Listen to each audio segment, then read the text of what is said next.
follow like our children, like our sister children, kind of. And you know how you know all the characteristics about your child, where she has a birthmark and all the rest.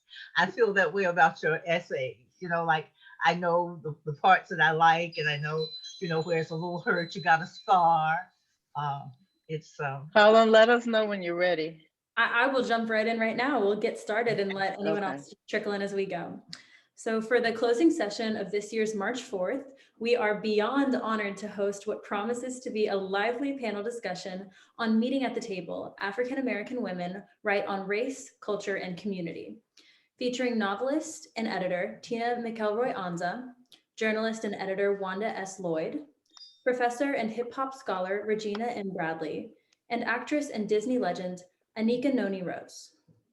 The co-editor of Meeting at the Table, Tina McElroy Ansa, is the author of 5 award-winning novels, founder of the Sea Island Writers Retreat, and publisher of DownSouth Press. She has been honored with the Bebe Campbell Memorial Award from the National Book Club Conference and the Stanley W. Lindberg Award for contributions to the literary arts community of Georgia. Her essays from Georgia were featured on CBS Sunday Morning, and in 2011, Ms. Ansa was awarded an honorary Doctor of Arts from her alma mater, Spelman College. She writes from her home on St. Simon's Island. The other co-editor of Meeting at the Table, Wanda S. Lloyd, is author of memoir Coming Full Circle, From Jim Crow to Journalism. A retired newspaper editor with experience at 7 daily newspapers, including Washington Post and USA Today, Ms. Lloyd grew up in Savannah. She retired from daily journalism in 2013 as executive director of the Montgomery Advertiser, and then returned to Savannah as chair and associate professor of the Department of Journalism and Mass Communications at Savannah State University. In 2016, she was awarded an honorary Doctor of Humane Letters by her alma mater, Spelman College. And in 2019, she was inducted into the National Association of Black Journalists Hall of Fame. A contributing writer to Meeting at the Table, Regina M. Bradley is an alumna Nasir Jones Hip Hop Fellow of Harvard University and an assistant professor of English and African Diaspora Studies at Kennesaw State University. Professor Bradley is the author of the forthcoming book, chronicling Stankonia, the rise of the Hip Hop South, and editor of the forthcoming collection of essays in Outcast Reader.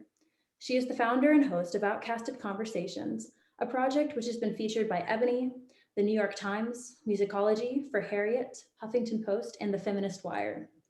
In 2019, Professor Bradley collaborated with Emory University's Center for Digital Scholarship to create a digital archive of Southern hip hop scholarship and criticism. And completing our panel this afternoon is another contributing writer to Meeting at the Table, Anika Noni Rose, the actress known as the voice of Tiana, Disney's first African-American princess in the animated feature, The Princess and the Frog. Miss Rose was the youngest person to be inducted as a Disney legend. She won the Tony Award for Caroline or Change for featured actress in a musical, as well as Obie Lucille Lortel and Theatre World Awards. She also appeared in Hulu's Emmy-nominated adaptation series Little Fires Everywhere, and in the Netflix 2020 holiday release Jingle Jangle. A 3-time NAACP Image Award nominee, Rose has performed all over the world, including singing at Carnegie Hall in the Vatican. Her essays have been published in American Theater Magazine. During the COVID-19 crisis in 2020, Ms. Rose created a weekly series reading bedtime stories online to small children. For this afternoon's Meeting at the Table, please welcome all of our panelists. Thank you so much. Thank you. Thank you, Holland. We are thrilled to be here, as you can imagine, to talk about this book, which is so important and so much a part of our times. This book, Meeting at the Table, began on June 12th, a hot day in June, in Georgia. My friend and colleague, Wanda Lloyd, who ended up being the co-editor for this book, and I were just talking. And it was in the summer of 2020, and everybody knows what was going on in 2020. In addition to COVID, we had, people being killed on the news in front of us. We had George Floyd and Breonna Taylor. It just went on, and it was having an impact on us, just like it was on everyone else. And I called Wanda and said, "How you doing?" And Wanda, you want to take it up from there? Oh, sure. I'm happy to. First of all, we are so delighted to be here today. So thanks to the Pat Conroy Literary Center for having us. And on this day, Tina called me on the phone because we live in two parts of Georgia. I live in Savannah. Tina lives south on St. Simon's Island, about 80 miles away. And she called and said, "Hey, sweetie, how you doing?" And I said, "I'm not doing so well." This was right after the death of George Floyd.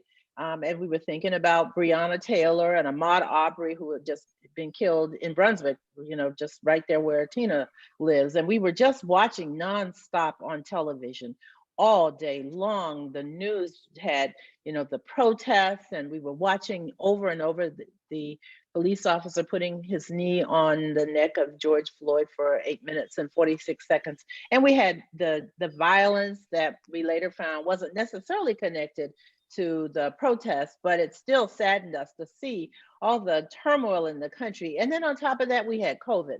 And so I just told Tina, I'm just not feeling good. I'm sad, I'm depressed, I feel frustrated. I can't do anything. I can't go out because we got COVID. We're women, we're ladies of a certain age, so we weren't going to go out there, let the young folks go out there and do all that protesting. But we really we started thinking about, well, what can we do? Because we just didn't feel good sitting at home doing nothing and just continually being depressed.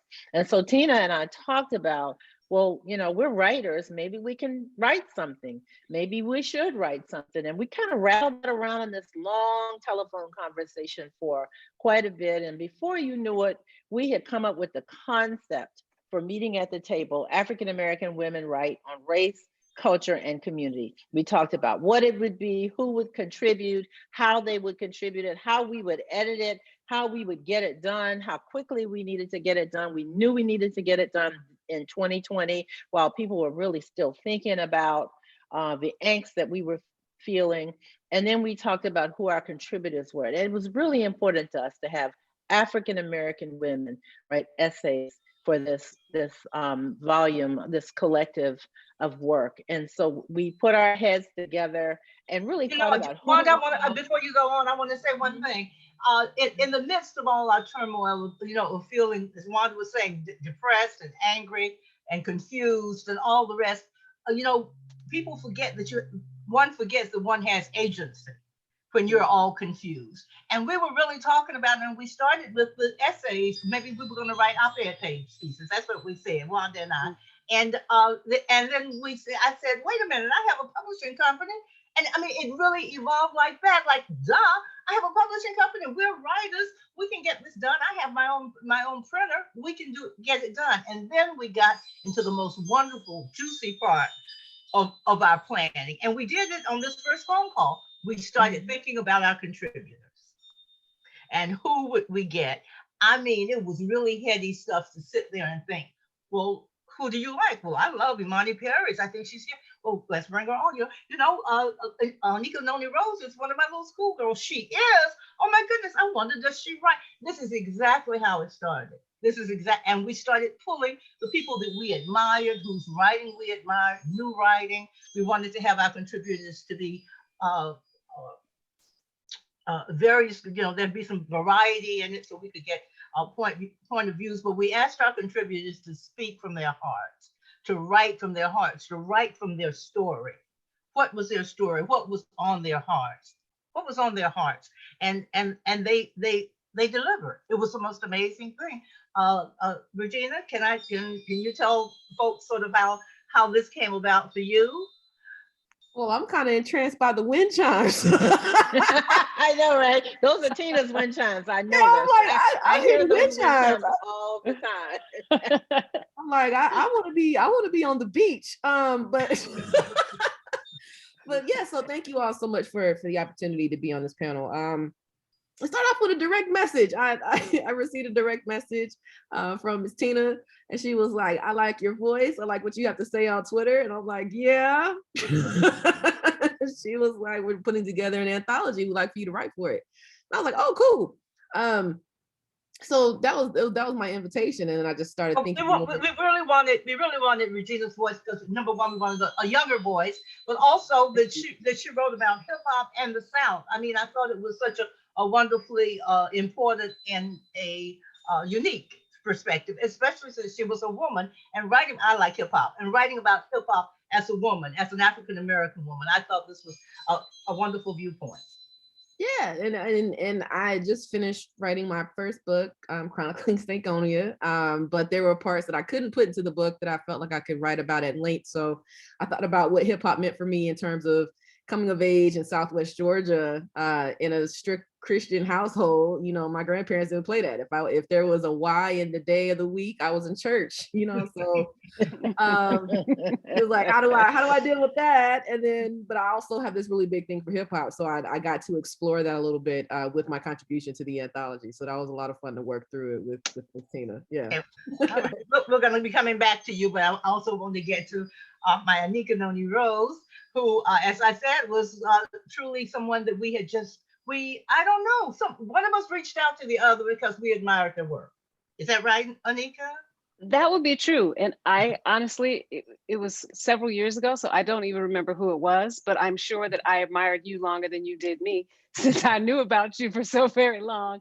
And I had read everything that you had written, because you write for the soul, and that's something that you and Bebe Campbell, and I love the two of you intermingled in that award space, because she was such a beautiful chronicler of who we are and who we've been and who we hope to be. And I think that you do the same thing.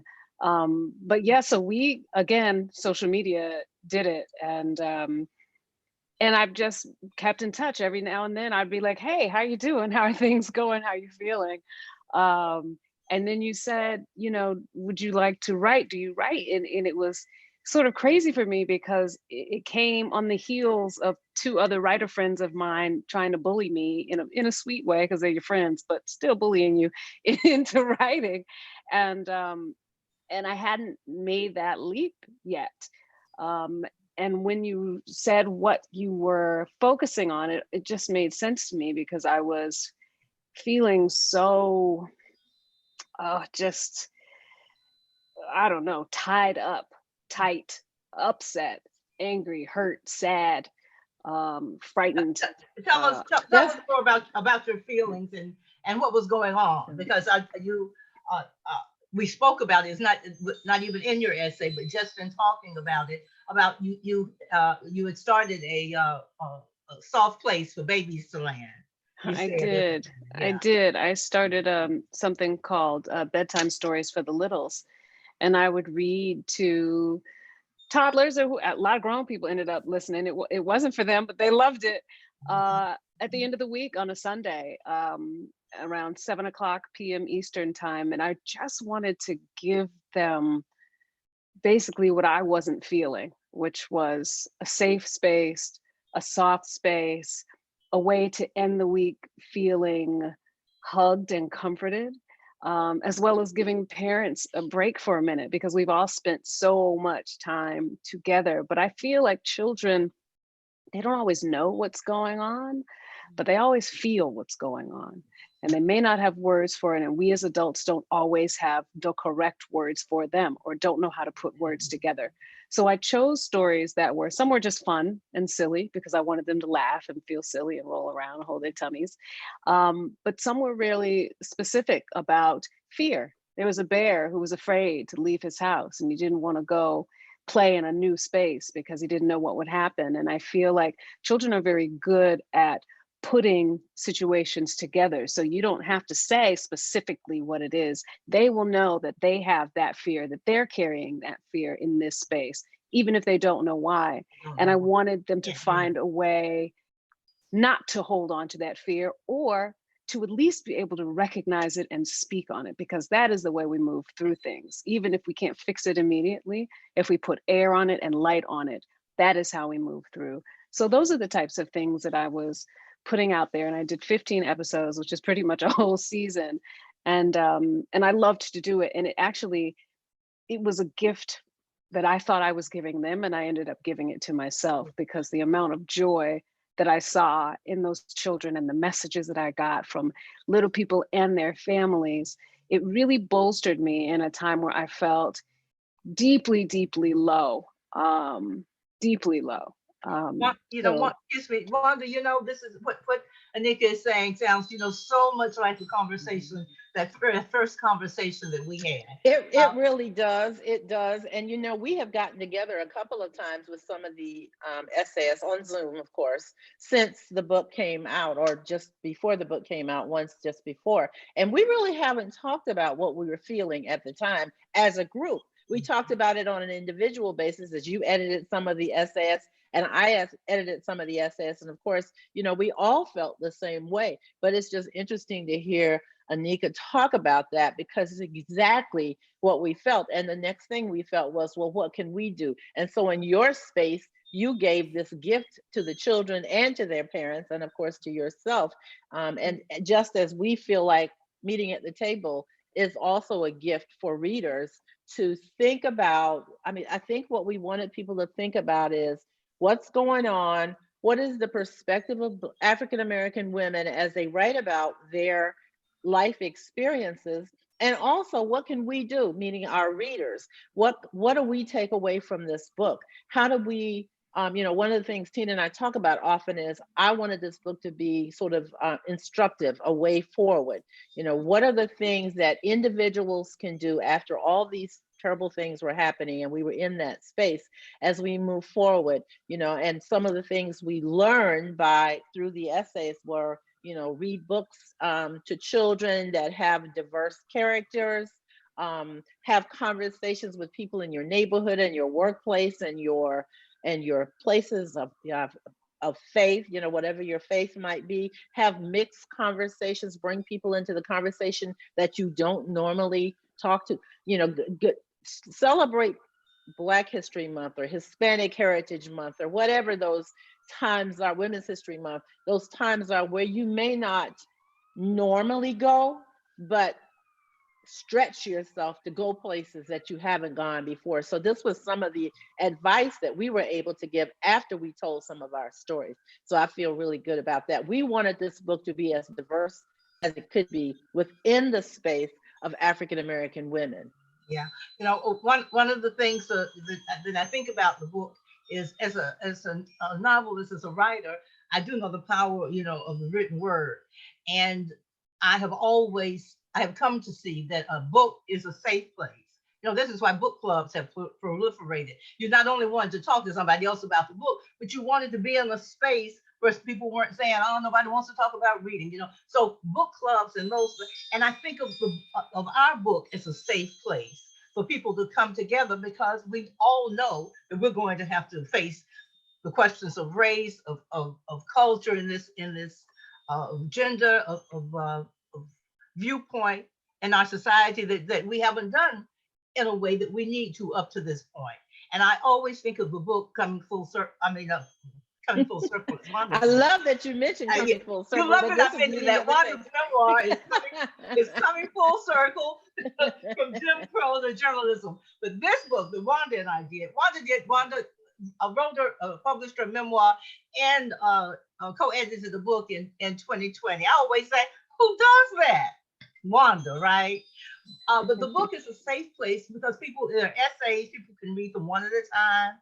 You can, take it in. You can hop around. You don't have to read them all. You don't have to start in the beginning. You can look at, oh gosh, Anika's on the road. Let's see what she has to say. You can jump around, but it's still a safe place. If you want it just to be you in the book, that's great. But what we really would like is you to take the book and share it with other people, or talk about it, or say, I was reading this book the other day, and it was an African-American woman essayist, and I never knew in my life that that y'all had to go, you dressed in a certain way to protect yourself. It sparks conversations, and that's what I'd like to hope that we've done, is to spark conversations that will lead to some kind of, I will use the word solution, some kind of answer going forward. Can I ask, Regina, can you tell me a little bit? We should have asked y'all to pick out a section, a passage to read. I was just about to ask if y'all were prepared for that.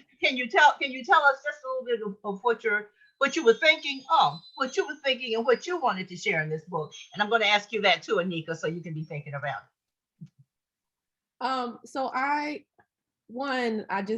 whenever I have a chance to talk about Southern hip hop, I will. because unfortunately, it's still not too many people know how to speak about it from a perspective of love and care. It's mostly just from a side kind of doppelganger thing, like, oh yeah, Southern hip hop, they name one or two people and that's it. But I feel like, it all kind of came together in a quiet storm, in a perfect storm, so to speak. There was a lot of the issues going on with Megan Thee Stallion.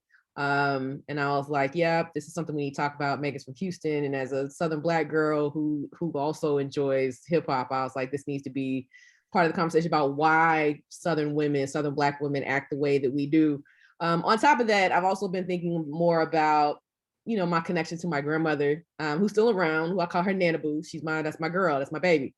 And we have a very wonderful relationship, but one of our sore points, so to speak, is this conversation about what it means to be ladylike, which if I never hear that word again, it'll be too soon. So I thought about, what it meant for her to be ladylike, coming of age during the Jim Crow South, you know what I'm saying? Where her reputation was all that she had, Do you have your book handy? I was going to ask about that. Yeah. I don't.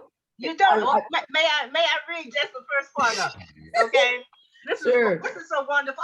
That's just what I picked it up to do. So I'm glad you're doing it. Okay. It says this is something in my spirit. This is an essay by Regina Bradley. Growing up as a Black girl in the South, I was indoctrinated with the 10 commandments of being ladylike. Mm-hmm. Number 1, thou shalt smile sweetly at all times. Number 2, thou shalt not question the authority of your elders. Mm-hmm. Number 3, thou shalt never have a boyfriend. Mm-hmm. He shall be your little friend until at least a decade into your marriage. Mm-hmm. I mean, these are such funny. I mean, this is such a wonderful, it's so interesting because I know I know these essays are going to surprise all the readers because you're really not kind of expecting that. And you're a really funny writer. Did you know you were a funny writer before you did this? No, I just thought I was me, Oh my goodness. Hey, listen, can I jump in here? Let me talk about process. The process we use to edit this book is that Tina took about half of the essays and edited. I took half and edited, and then I would sort of pull it into a Google Doc. I had to pull Tina along to the Google Doc to the 21st century also. And so I was reading Regina's, the top of your essay, and I think I called Tina that night and said she had me hooting over here once I started reading this, because those 10 commandments of being ladylike are exactly what my grandmother taught me. So I get you about your relationship with your grandmother and the things that she taught you, but you had me hooting. I mean, I was the wonderful thing about this book is one of the wonderful things about it is that you essayists were so transparent and so I can't honor you enough for that, for being so transparent in your stories and not holding back and really giving it your all and digging deep and exposing things, that are uncomfortable. Exposing and things we don't normally write about. We don't write about these things all the time. In fact, I think, and I'm speaking for myself, that many times we don't talk about them in what we call mixed company, Black and white, because we don't know. I don't know if it's shame or if it's just a secret or if I don't know what it is. Well, I think, often don't talk about these things. Yeah, well, I think that's true in probably any group, any group you decide, well, you don't go out talking about, I just had a terrible example, and it was very stereotypical about the mafia. I'm sorry, I won't use that example. But I know in any group, there are things that you don't talk about outside. But I think for Black people, especially, who have been so exposed in many ways, our caricature used, and the jokes about us and all the rest, exposed and maligned. And maligned, exactly. Yes. And which Regina brings up in her, why Black women like to dress very well when they go out, and how traditionally, that was part of our culture and why it was. So these essays are so revealing, very revealing. Anika,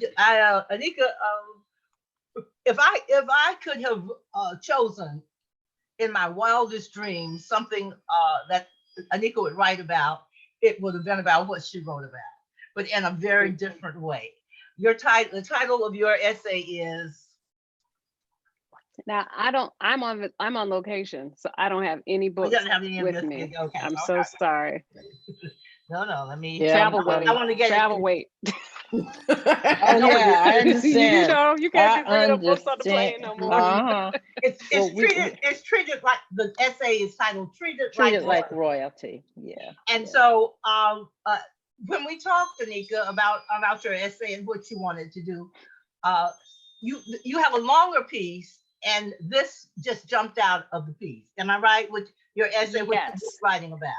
Yes. When we started talking, I was stuck on so many things, but I had just heard some of the grand jury situation from Ahmaud Arbery's trial. And it like set me on fire. I was so deeply upset at the entitlement of these people to take that young man's life and to consider themselves law enforcement, and their badge, the only badge they had was white skin, and it just was more upsetting than I could even express. And so I was writing about that and trying to get that out, and you were like, Anika, so yes, you're right, but we want to try to move. We're going to try to move to the positive in this, which is not to say that you didn't want that to be something on our minds and something that was forefront and important, but you wanted to, I don't know, you wanted it to be, I think, something more personal, specifically and in the moment, personal, instructive, and that could move us forward as opposed to sticking us in the mud. And I was stuck. Absolutely. So, I want to read a little bit of your essay, if that's okay. Thank you, Miss Wanda. Okay. I am a princess, a Disney princess at that. What I am not is immune.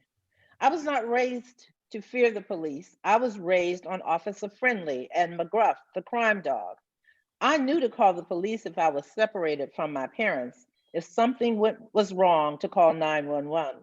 Now I am afraid to do so, not because all police are bad, but what if I get a bad 1 or 4? If I'm stopped by the police in my car, I am not stopped as Princess Tiana. I am stopped as a Black woman. Also so powerful. So powerful. I remember when I read it's so that. real. It's so real. And I think I had somebody tell me on social media, well, you're talking from an entitled space of the Hollywood elite. And it upset me so deeply. One, you don't know me. Secondly, how dare you? I don't have a SKU code on my forehead that says Hollywood elite, handle with care. If nobody is watching me walk down a red carpet, I'm lucky if somebody recognizes me in a life or death situation with enforcement. I'm lucky if that happens. And even in that situation, that is not a getaway free card, as we have seen with the many celebrities that have dealt with terrible situations with law enforcement. So I think that there is a part of my existence as our princess, as the Black princess, that does seem very fairy dusted, and is, to be perfectly honest. It's a beautiful and amazing thing, and the sway that I hold over children and the ability to touch them and move with them and talk to them, and the care that our community takes with me and of me because of that. I am so grateful for that, and I am so lucky to be in that space. But that space does not protect me in the world. And I think it's very important for people to realize, not just our people, because most of the time our people do realize, but for people to recognize that it is a stripping of humanity that is happening to people. And it is solely based on the first thing you see, and that is skin color. And that is something, I guess I want people who aren't aware to recognize that you can't love me and not love mine. You cannot love me and not care about George Floyd, not care about Breonna Taylor, not care about Sandra Bland. You can't do it because we are the same. No, Black folks are not homogenous, but Mm. we are of the same skin, of the same journey. Even if I grew up in a neighborhood that said Kvetch and Cavell, and I know what that is, I am of the people of Sandra Bland. And when I see her dead and humiliated and degraded and desecrated body on the bottom of a cell, I see myself. And I want my fans to also see me, because I feel like perhaps, hopefully, that will assist in making a change in the way that people feel if they can humanize what they have been taught to disregard. That is what was important to me. That's wonderful, and you did indeed translate that into your wonderful essay. One of the things that I was just thinking of when you were talking is Wanda also wrote an essay for the collection. But what I was thinking is so interesting that same theme of see me, here, see me who I am, was just repeated over and over, a leitmotif in all of the essays. See me, people want to be seen for who they are, just as you said, not see me as a carbon copy of you, but see me as the human being that I am. We also, many of the essayists touched on or talked about bringing their whole selves into certain situations.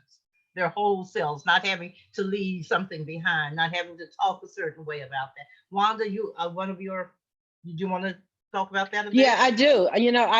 You mentioned that I wrote an essay, and I wrote my memoir, which was published earlier in the year. And so I was really still in that space because I was on tour virtually, still am.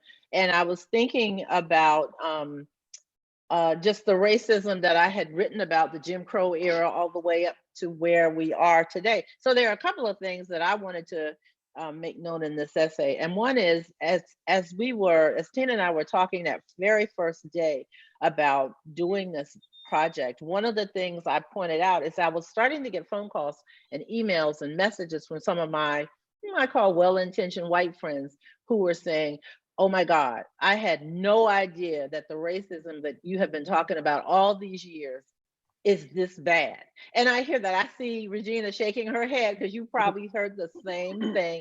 And so many people that I've talked to since we published the book, The Meeting at the Table, have told me that they had no idea that those things were still going on. And so I'm thinking Jim Crow 2020, it's the same kind of thing, different reasons, maybe different places.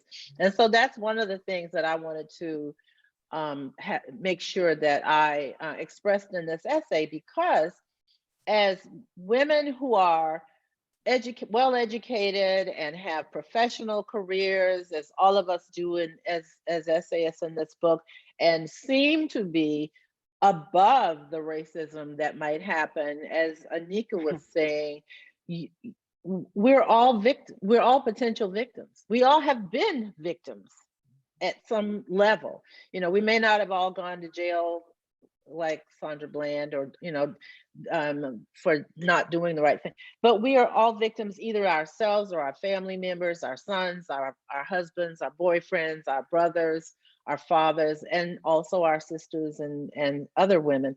And so I wanted to just let people know that, look at me as the person I am today, but also understand how vulnerable I am. And I gave some examples of that in my essay. And, that's really the message that I wanted to convey, that no matter who we are and where we are, what station in life we are, we have to be careful. We have to know that every time we leave the house, or every time our children leave the house, just like our grandparents feared for our safety, I fear for the safety of the children who leave the house today. We're all in the same place. And then the next question I want to, just throw out there, and then I'm done, is, well, what do we do about it? How do we get past this? I mean, I'd love to hear from anybody on this panel, or even when we go to the Q&A. How are we going to get past this? Is that ever going to happen in the lifetime of anyone who's on this panel today? Which I think, Anika, you're the youngest. It is, judging by January 6th, we have a long way to go. Yeah. But I think even saying we is putting the onus and the movement and the judgment on us, and we are not the ones who have a long way to go. It is our counterparts who have a long way to go. And what is important for them to realize is, and I don't say that as in a divisive way, I'm just being very honest, is that the work to be done is yours. If you are lucky enough to have Black friends, Latin friends, Asian friends who will assist you in finding your path, do count yourself lucky and be open to that. But know that if you don't, it doesn't make them less your friend. It makes them exhausted and unable. So do that work yourself. Find some people who can assist you. Find some enlightened white friends. Find some unenlightened white friends and change their minds.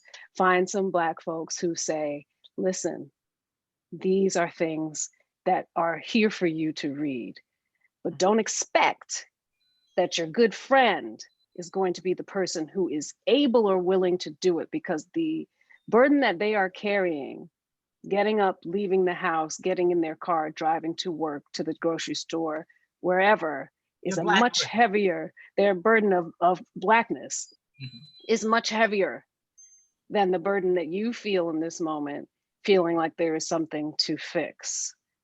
But your journey is much longer. Well, you know, this is interesting. I have a new, a fairly new white friend, a man, and he's been very supportive of what we're trying to do. And so, you know, right thinking, and then, and he's been our partner in, you know, in many ways. And then January 6th happened, and it, as it should have, rocked his world. And we've talked, and I'm that good friend, because he's been a friend to us. I'm that good Black friend who will say those things that that he's lucky enough to have me, as you were just saying, Anika. And we've had a couple of conversations, and then I was writing him a long text just about what was going on and how I would feel if those were Black people, you know, storming our Capitol, going against our democracy. And so I wrote him a text, and I said, you know what? You need to sit in this. We don't need to talk about anything. You need to sit in just your feelings of shame and all. You need to sit in that, you know, and then start talking. And you're right, that's hard work.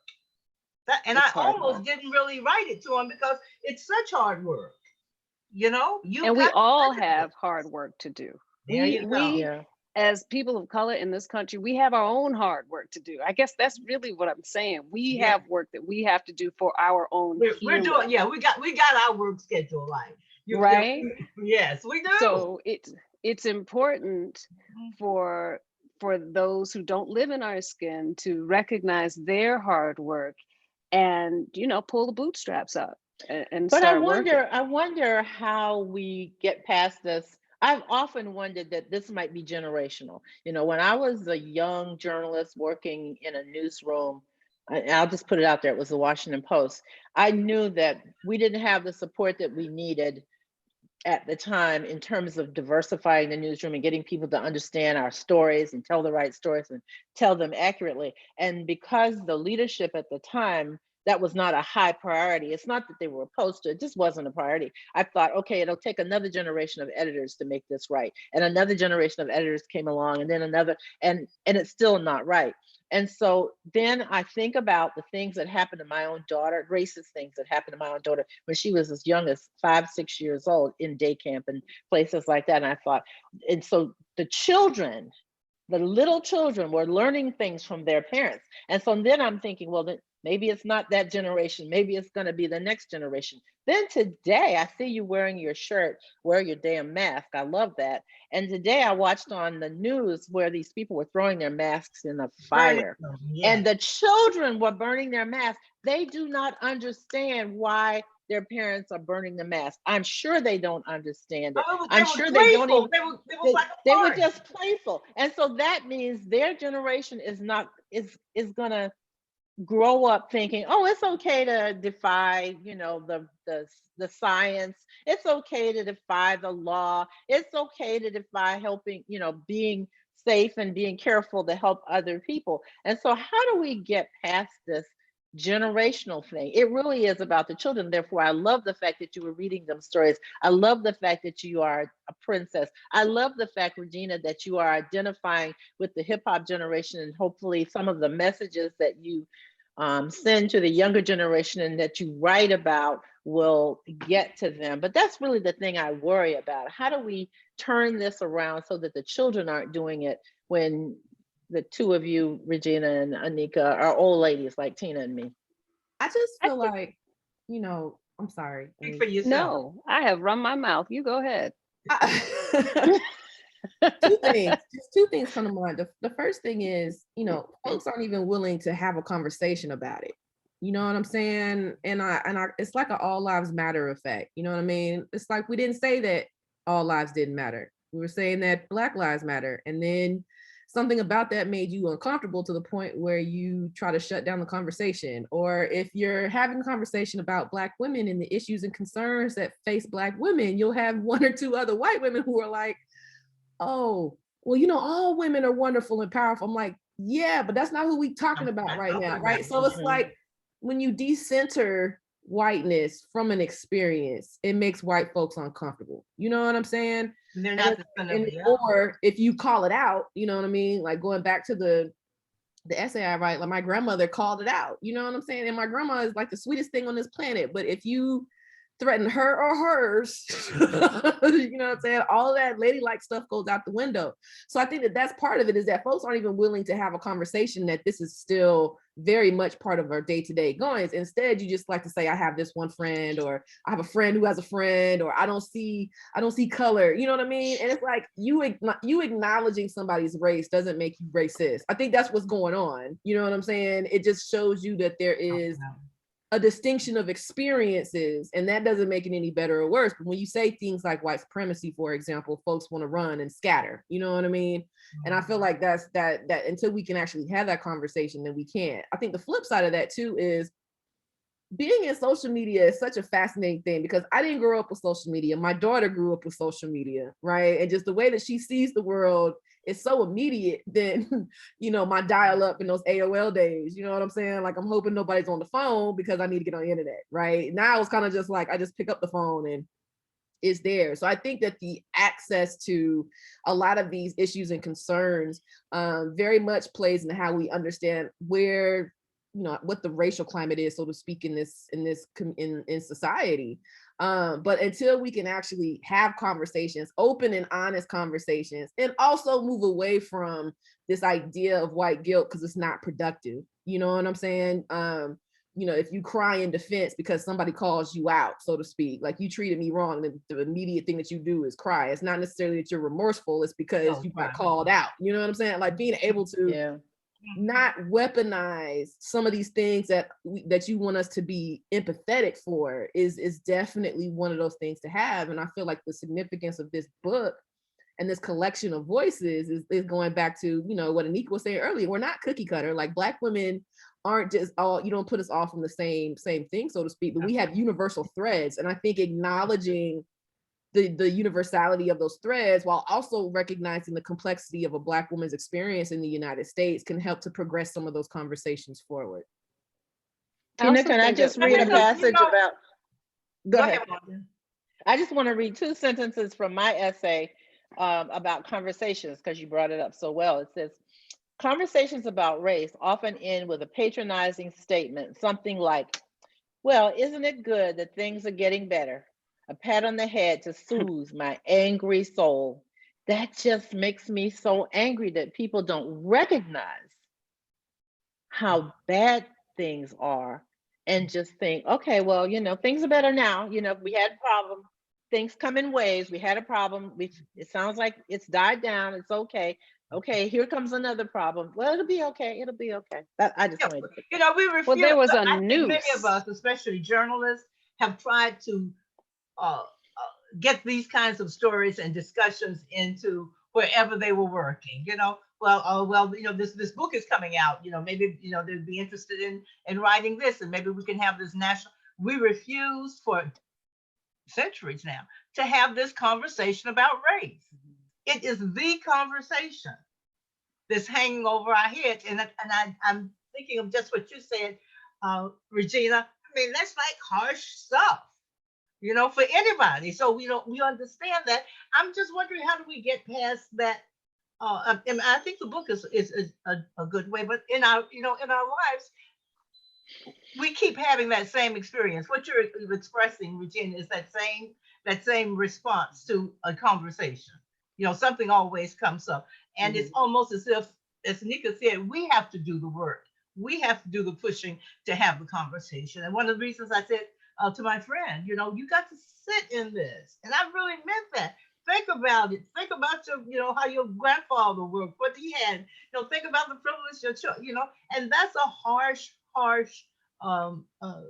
prescription to give somebody for something that many non-people of color, don't want to have, because it's uncomfortable, and it's about you, and it's about your parents, and it's about the system, and who wants to give up privilege? Who wants to give up privilege? Maybe that's what we're asking, Anika.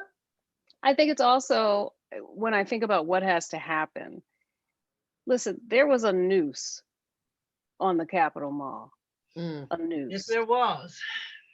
And people, I don't think that people have the same reaction to that we have, because they haven't had to. But that's even though Pence's name Pence, was written on it. I mean, they were calling for him. They were ready to have him swing. But it was a noose, and that means, as you said, it was a noose. Yeah. And not only was it a noose, in, but it wasn't even a realistic noose, because it was really small. It was the message. It was the image of a noose, the message that they were trying to send. And it was orange. So I'm going to just connect that to the other orange creature that we just got rid of. However, I think that it's really important. I'm not as worried about the children burning the masks, because they have time. They're little. All children are firebugs. They love to burn things. They just burning things. They don't know. You know what I mean? Yeah, they don't know. They have time. If they can get out from under whoever is leading them to do that, they have time, and they have space, and they have the ability to change, because children are very malleable. But one thing that we really have to do is truly and honestly teach the history of this country. If the history of this country can be taught truthfully, not calling slaves unpaid workers, not immigrants, like they got on a boat on their own and like paddled here, not creating fictional worlds in my business, white worlds. I saw a movie recently which took place in Kentucky in the 1950s, and there was a orphanage, and they were mostly white girls in this orphanage, but there were 2 Black women. So that's my first X, because you wouldn't have been living there, young Black girls. You wouldn't have been in that orphanage with them. We've seen what Kentucky thinks about Black girls this past year. The second X for me was the Black man who was giving out these children's medication and turning the light off and telling them good night in their dorm room at night. That man would have been dead before his hand put the switch down.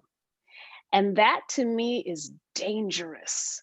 I know that people want to cast for diversity, but when we do it in that way, it is dangerous, because it sanitizes the history of this country. And you have people growing up saying, well, I don't know what they're so upset about. I just saw so-and-so and they've been all right. They did this, they did that. That's right. It's not a fantasy. In a fantasy world, that's something totally different. Do what you want in a fantasy world. But when you're representing something that's supposed to be in a space of truth, make it truthful. Don't make it cute. Don't make it clean. Make it truthful. And make these history books tell the truth. Because we can't get under. There are young people who don't know what the noose meant, because they don't know what the noose was. They don't know that the anti-lynching bill that we were fighting for in 2020, we've been fighting for since 1913. They don't know. So it is imperative that history is taught in this country to everyone so that it's we can imperative for us learn. to speak up about that, Anika, because the books aren't going to be Indeed. changed, the editing isn't going to be changed. It's about us again. Come back to the vote. It's about us. Well, they and our were voice. changed though.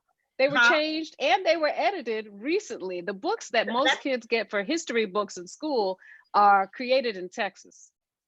And that's where the slavery term got changed.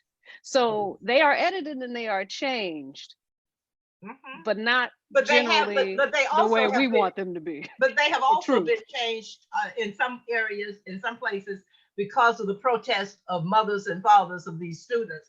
People in the community who say, no, we're not going to, and then it goes up the chain. And that shouldn't be allowed to change history. That shouldn't be allowed to change facts and truth. I think we should all speak up in our communities. We were talking about things to do, what white people can do, what happened. We need to speak up in our communities. We need to be part of our communities. We need to be part of our neighborhood associations. We need to start them if we don't have neighborhood associations, because very few people, not as many people as before, are living in communities that are all whatever you are. Tina, let me just remind those folks who are in the room with us today that we're loving your comments about tell the truth.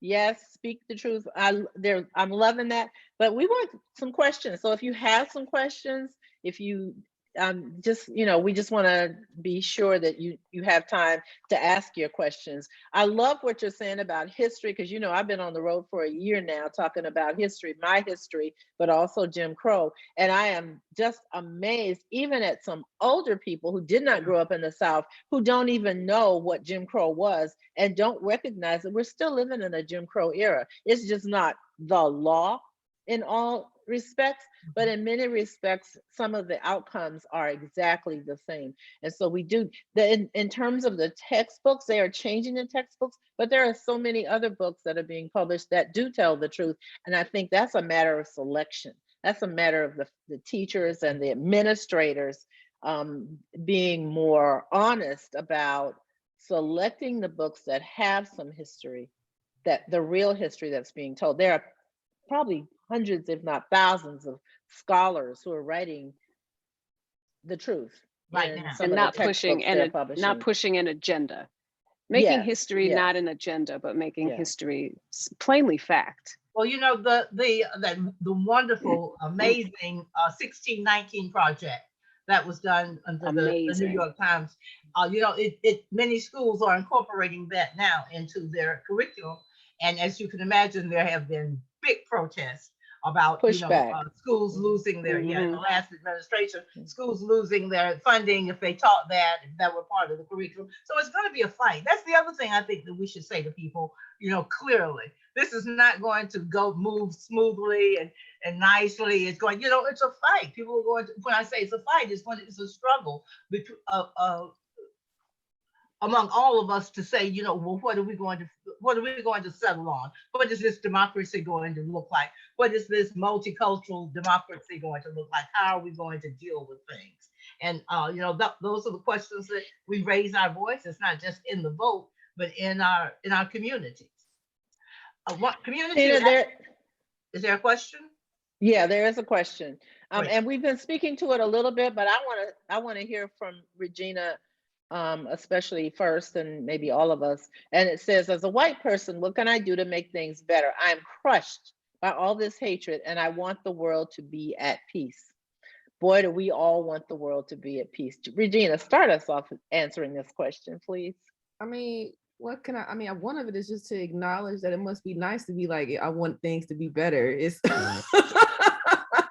I'm not knocking it, right? I think it goes back to what I was saying earlier in terms of, three things. One, don't default to it doesn't happen if it doesn't just happen to you. Like, that's one of the biggest things as a professor that I have to battle with students when they reach me, because there's this assumption that, by the time they get to college, of course they're going to be turned right. But unfortunately, at a lot of schools, that's not part of the curriculum, is to have a mandatory ethnic studies class, African-American literature class, Latina literature or culture class. They just skip over it and just repeat whatever it is that they learned in high school, right? Yeah. But but you know, that's part of it is, you know what I mean? Like, just because it doesn't happen to you doesn't mean that it doesn't happen, period. Like, I'm sick of hearing that, right? The other thing that I'm tired of hearing about is if history doesn't affect you in the same way that it does another group, don't discount what they're saying either. And I'm saying this as a Southerner. I'm saying this as a Black woman who was raised by grandparents who came up in the Jim Crow South. You know what I'm saying?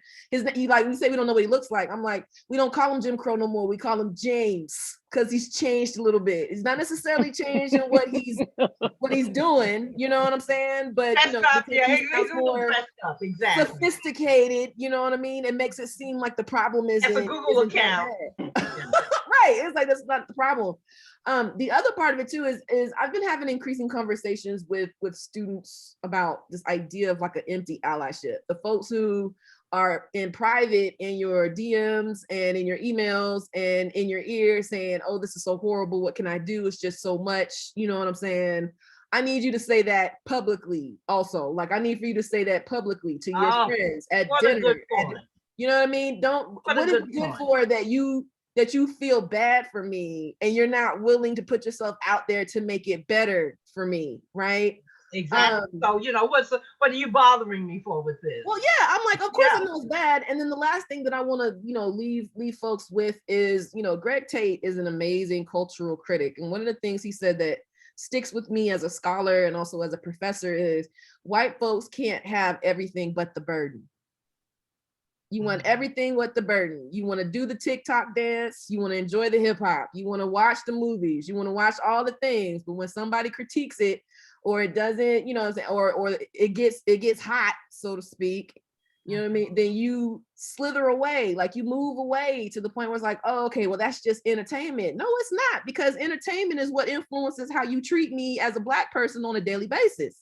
Absolutely. Everybody wants to be Black, so you got to be Black. Until you got to actually be Black, you know. It's like it's everything. Everybody wants to be woke, so you got you know, you got to show. So you actually have to, you know, step up. So it's like, you know, put your money where your mouth is. If you're saying you're an ally, if you're wearing all of the bands, if you have the Black Lives Matter flag out in your yard, then I'm gonna need for you to actually say out loud Black Lives Matter and not just make it performative allyship. Like, if you're gonna be an ally, be about it. You know what I'm saying? And that's gonna hurt.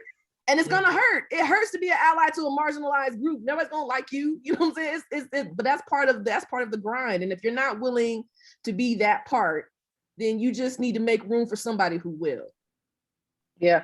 Okay. We have another question that sort of is along the same line, and that is, and can I add to that, Wanda, real quick? Absolutely. Sorry, yeah. Before we go to the next one, sure. I do want to say, Marilyn, that another thing to do that you can do specifically on your own is to say these books that we have mentioned, the 1619 Project, which is not a book, but a piece of the New York Times. I ordered 6 of them. I don't know if you can still order them, but I'm sure you can find it somewhere. You can get this book. You can, if you see scholars on television who, and sometimes that's dangerous, but try. If you read an op-ed in the New York Times written by a Black person, a person of color, that expresses something that you feel you'd like to understand more, you don't understand, have a book club. Have a book club. Get your people together and sit down and read these books together and talk about them together. Very often they have study guides in the back of books like these that are historically informative or sociologically informative. They'll have a study guide in the back, and you all can talk about what it is you read and how you feel about it, how it changes you, how you would like it to change you, how you can use it to change the world. The smallest thing you can do is start with a book club, because that will open your mind to things that you simply didn't know. You know, one of the other things that I live in a very historically, on Geechee Gullah, you know, highway, a very historic place. And what I notice so often is people locally don't know Black history locally. They don't know what even happened in their neighborhoods that used to be a historically Black neighborhoods. You know, you've got to be interested and you've got to be willing to do a little digging. You know, you see, as you said, even an op-ed page piece in the Brunswick News, you know, or whatever small newspaper, not just the New York Times. You know, you don't have to go out there all the time to explore just around where you are, you know, explore the local women's book club, or something that you have not explored. I think that's a great idea. Great I idea. want to, share I it. want to, I want to add to that. And share it, right? I love the fact, Tina, that you mentioned local people. One of the things I did as an editor at the paper in a couple of smaller communities in the South is when I arrived at the paper as editor, they were not comfortable covering the Black community. And I hired a Black historian and I rented a bus for my staff. And I took them on a bus tour of the Black community so that they would understand that there were rich stories about, people, real people who worked hard to get their kids educated and feed them and give them all the advantages in life, many of which they did not have themselves. And the artists and the writers and the yes. And so there are people like that in every community. Reach out to them. They would be happy to come to your Rotary Club or your place of worship or your neighborhood association, all the places that you're in. Have some of these meetings, but bring in some people who can put perspective in what's going on in your community. People, and even in small communities, people are often shocked when something happens, something like some of the situations that we wrote about in this book. And they're like, oh my gosh, I didn't know that was going on in my community. But, bring in some people. I brought the police chief into my newsroom a couple of times to talk about the result of what happens when we stereotype young Black men, to talk about the fact that the newspaper itself was complicit in that. I wanted my editors to hear that so that, they weren't just hearing it from me. And then quite frankly, I changed the culture running, numerous mugshots of young Black men on the front page. But those are things that everyone can do. Talk to the people in your community. How can I make my community better? And when you do so, when you bring these people in, pay them. Thank you. Yeah. Oh my goodness. Pay them. I think everybody on the panel was waiting to jump pay in them. and say this. Yeah, it's very important. Exactly. For some people, it is their job. It is the thing that they do. For some people, maybe it is not their job, but it's still their time, and it is their experience, and it is their emotional life. So pay them for that. It's very important. Thank you, Anika. And let me just say, professors, since Regina is on here, professors are a font of information. You just have to find the right ones who have the knowledge and the experience that you're looking for. And pay us too, hell. It's absolutely. But you were in that group for sure. Yeah. As freelancers, my husband and I used to say, we're freelancers, we do anything, which is true, but we get paid for anything. On our organization, Wanda, our motto, I have it right up here, is we don't work for nothing. That's called slavery. Yeah. We're almost at the closing time. We have time for one or two, one more question if someone has a question, but otherwise, Tina, maybe we go around the room here and have a last thought from everyone. Yeah. Absolutely. Anika, you want to start us off? Oh, well, I just want to thank everybody that came in to be a part of this, because you didn't have to, and it's a Sunday afternoon. And this in itself is a bit of an expansion and what you're asking about how to do the thing. Well, you just took the first step about how to do the thing, and that was this panel. And I appreciate that, because I think that the only way that this country can heal itself is by listening to the othered more and more often, even when it doesn't feel good, maybe specifically when it doesn't feel good.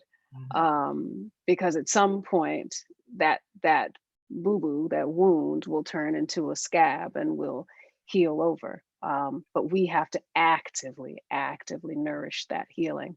So I just want to say thank you to everyone who has taken part and who has bothered to leave something in our chat. That's it. Thank you. And wear your masks. Wear your mask. Damn I don't mask. care what your governor says, your mayor, your whatever. Wear your mask. Corona does not care how you feel about going to the store.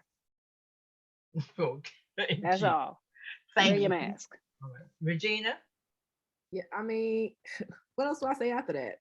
No, I mean, I thought anything that you had wanted to say that we didn't cover, you can sort of bring it up. But if we covered the waterfront, you're good. No, I covered the no, we have covered the waterfront. It's just really an opportunity. So thank you for the opportunity to participate on this panel, and thank you all for coming out on a Sunday afternoon. And I just want to reemphasize, what Her Majesty said. Like it's still a, however you want to call it, a pandemic, a panini, a parallelogram, however you want to talk about it, a pantomime. Please wear your mask. And even it's not for you. Like that's the way I think about it. I'm like, I'm not wearing this for me. I'm wearing it for somebody else who might be immunocompromised and might not show it, but I'm definitely, what I'm saying? Yeah, me too, right? But I also just listen, you know what I'm saying? Like we're not gonna get anywhere until we listen and until we also recognize that we still have work to do. If we continue to try to push it under the rug, the rug's gonna get bigger, but we're not, you know what I'm saying? So I just the rug is gone now, it's out there. Either now we just have to imagine the rug from now on. It has been. We can't even sweep it under there anymore.